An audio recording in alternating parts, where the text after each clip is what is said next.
Well, hello to my wonderful subscribers. I love trees, as you know. So when I start painting, the first thing I always seem to want to paint is a tree. And they each tell a story. They each have a feeling. They each feel like friends and guardians of the forest people.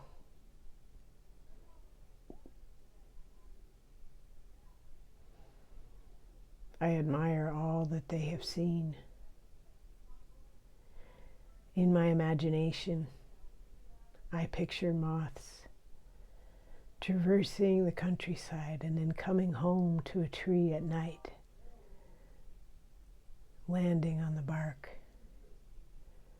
seamlessly disappearing into its beauty, camouflaged until they move at will to tell stories of what they've seen. I picture the sparkly ones, the nature spirits,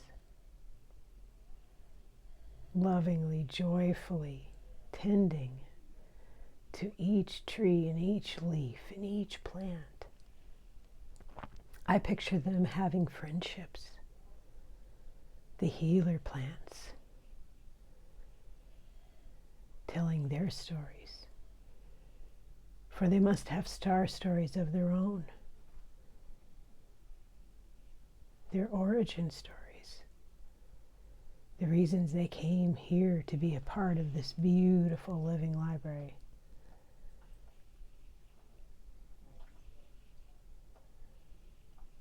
I picture them talking about the changes they've seen and how now people are more interested in their medicines. People are seeking them, hopefully with respect. But curiosity is key, because in curiosity there is wonder. And in wonder we often find admiration.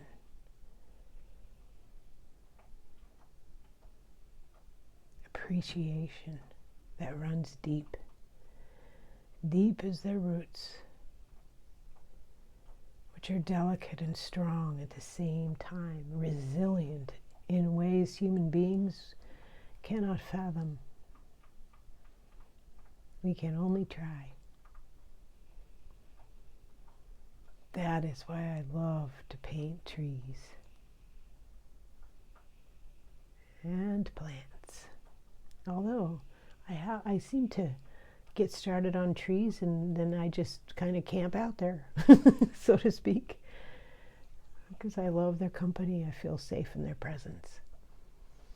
I love that there are species of birds that forage and hide their food as they walk up a tree, and how a woodpecker can walk down the very same tree so they can share that home without bothering one another.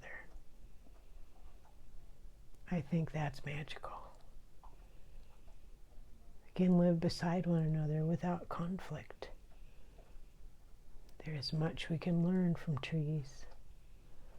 There's much we can learn about how to exist and coexist peacefully. Oh, to bask in such beauty.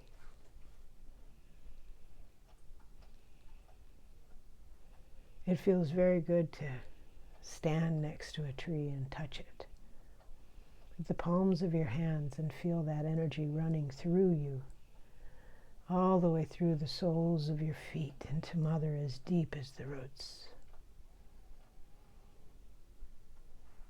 Feel grounded and a part of this bigger, beautiful story, far older than we can imagine.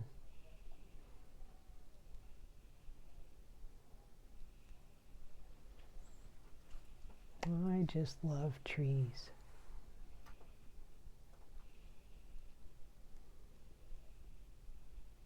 So I wanted to share that with you. I also have a poem that I wanted to share with you. The humility of confession. is a gift that one can share, setting aside false ego and letting down one's hair. Was it atrophy that caused this, or a test to stand in the light of truth? For one to really be of service, one must follow the example of Ruth. That was the only story in the Bibli. Her longing stirred a banked fire.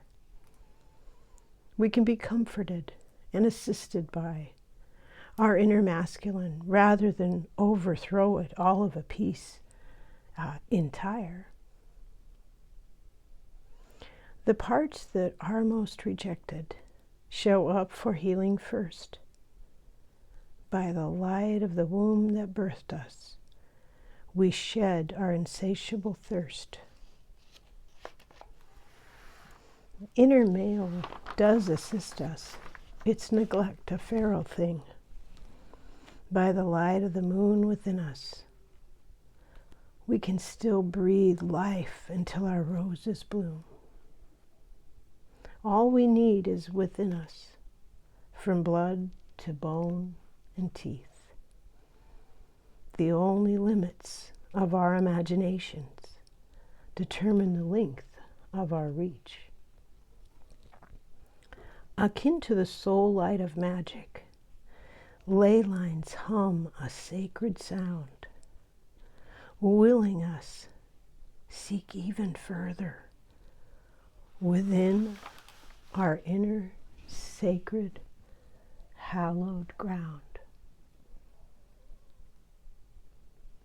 I think trees can help us. Stand straight, stand in your light, and humbly shine.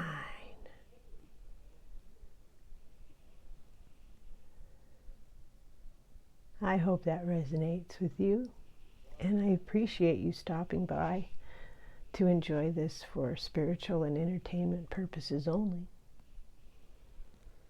Thank you so much. Bye for now.